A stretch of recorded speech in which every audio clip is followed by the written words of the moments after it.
Bonjour, bienvenue dans une autre vidéo sur notre chaîne. Nous traduisons ici des témoignages de personnes ayant vécu des expériences de mort imminente. Aujourd'hui, nous allons découvrir l'histoire de Princia Eli. Elle dit qu'elle est morte et qu'elle a vu comment les animaux et les humains vivent dans le ciel. Si vous n'êtes pas encore abonné à la chaîne, abonnez-vous maintenant. Activez la cloche de notification pour être averti à chaque nouvelle vidéo. Écoutons maintenant le témoignage de Princia. Le 3 avril 2008, je m'occupais des tâches ménagères lorsque, soudainement, une douleur intense est apparue dans la région abdominale, comme si quelque chose creusait mon estomac. Progressivement, la douleur s'est intensifiée au point où je pouvais à peine la supporter, finissant par m'évanouir. En reprenant conscience, je me suis retrouvé à l'hôpital, avec mon mari à côté du lit. Le médecin a diagnostiqué ma condition comme une appendicite aiguë, expliquant que l'appendice, un petit organe tubulaire à l'extrémité de l'intestin, lorsqu'il s'enflamme ou s'obstrue, peut causer des douleurs et une inflammation. Non traité, il y a un risque de rupture, entraînant des complications graves, voire mortelles. Le médecin a recommandé une chirurgie d'urgence pour traiter mon appendicite, bien que j'étais préoccupé par les risques. Il a assuré que c'était une procédure courante, avec un risque chirurgical minimal. Après réflexion, j'ai accepté la chirurgie cet après-midi-là. L'intervention s'est déroulée sans problème, le médecin a pratiqué une petite incision dans l'abdomen, enlevant l'appendice par endoscopie. Après l'opération, le médecin a confirmé que tout s'était bien passé et que l'appendice avait été entièrement retiré. Pourtant, j'ai dû rester à l'hôpital pour assurer une récupération totale, lorsque l'on a découvert une infection dans la plaie. Cela a nécessité une deuxième intervention, au cours de laquelle le liquide infecté a été testé, révélant la présence de bactéries.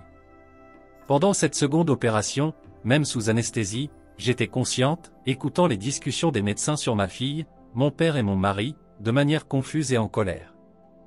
Ma condition était délicate, mon corps était largement affecté par l'infection bactérienne. Après avoir repris conscience en unité de soins intensifs, j'ai trouvé ma famille réunie, exprimant leur tristesse sur leur visage. Avec un tube d'oxygène dans la gorge, incapable de communiquer, je voulais leur dire que ça n'allait pas aussi mal que ça en avait l'air, que je me sentais bien. Lorsque le médecin m'a interrogé sur mon état, je voulais répondre que tout allait bien, mais je n'avais pas les moyens de le faire. J'ai levé la main en signe de victoire lorsque le médecin est sorti pour parler à mes parents. J'ai écouté leurs échanges, l'urgence dans la voix de ma mère demandant des nouvelles. Il a alerté sur la gravité de la situation, la possibilité de dommages cérébraux, discutant des options d'antibiotiques pour les bactéries. Les mots du médecin étaient clairs, une décision critique approchait. Mes parents et mon mari ont dû partir, sans lit supplémentaire disponible. Ma gorge brûlait, mais sans voix, j'ai cherché du papier et un stylo pour communiquer avec l'infirmière. Elle a tenté de me rassurer, disant que l'inconfort était normal. Je n'ai pas enlevé le tube, même en souffrant. Des heures plus tard, j'ai vécu l'un des moments les plus marquants de ma vie. Une infirmière a mentionné aller chercher sa fille à l'école, une autre est partie boire de l'eau. Soudain, ma respiration a échoué, le tube était bloqué. Sans voix, impuissante, je me suis tordu de désespoir, des secondes qui semblaient une éternité. L'alarme a retenti, des médecins et des infirmières ont envahi ma chambre, des cris résonnants, cherchant désespérément de l'aide. Ils essayaient, dans un état de frénésie, de récupérer ma respiration. La tentative a échoué, mon cœur s'est arrêté.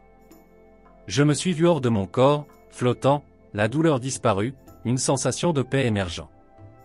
Je regardais en bas, les médecins entourant mon corps. Une force mystérieuse est descendue, m'approchant d'elle, j'ai ressenti de la peur, de la résistance, parce que je ne voulais pas quitter ma famille. Je craignais que cette force m'emmène loin, sans retour. Le pouvoir était irrésistible, toute ma résistance s'est dissipée. J'ai réalisé que je quitterais ce monde. J'ai entamé un voyage splendide. J'ai vu un arbre majestueux, sa cime rayonnant d'une lumière intense. De petits animaux l'entouraient, dans une harmonie débordante d'amour. Flottant vers le haut, mon corps se relâchait, une sérénité intérieure et extérieure se mêlant. La vie sauvage s'est révélée, différente de la terre, ses couleurs distinctes, tous amicaux.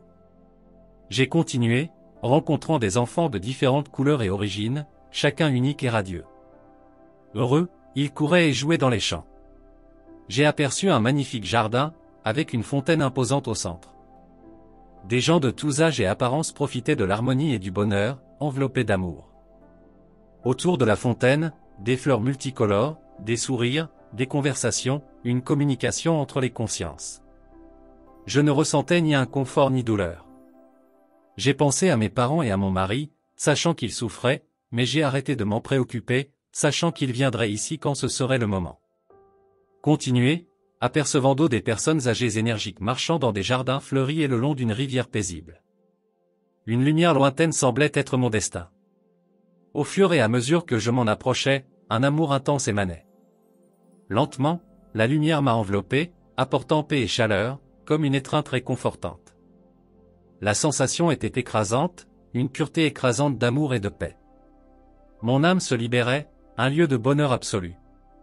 Reconnaissante pour la force qui m'a amené ici, j'ai senti une main toucher ma tête, inondée d'un amour intense.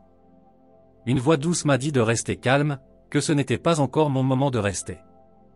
Mais là, mon voyage de retour a commencé.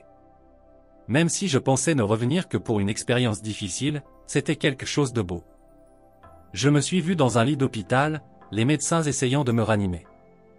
Cette force mystérieuse m'entourait toujours, apportant un amour et une paix incomparables. Je ne voulais pas retourner dans mon corps, mais une voix s'est manifestée avec fermeté, indiquant que ma mission n'était pas terminée. On m'a renvoyé, ressentant de l'agonie en rouvrant les yeux, entouré de médecins. Cette intense chaleur dans ma poitrine, l'angoisse me submergeant, criant que je ne voulais pas revenir, que je ne voulais pas rester là où la douleur prévalait. Je revenais, personne n'entendant mon appel, comme si personne ne se souciait de ma volonté.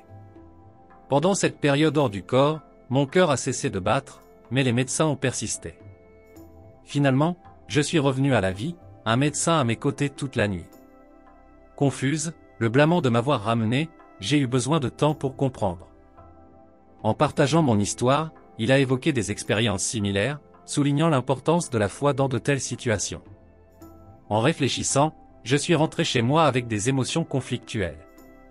Je remerciais d'être avec ma famille, mais j'étais confuse de ne pas pouvoir expliquer ce que j'avais vécu. Mon mari ne m'a pas cru, mais son essai de réconfort était évident.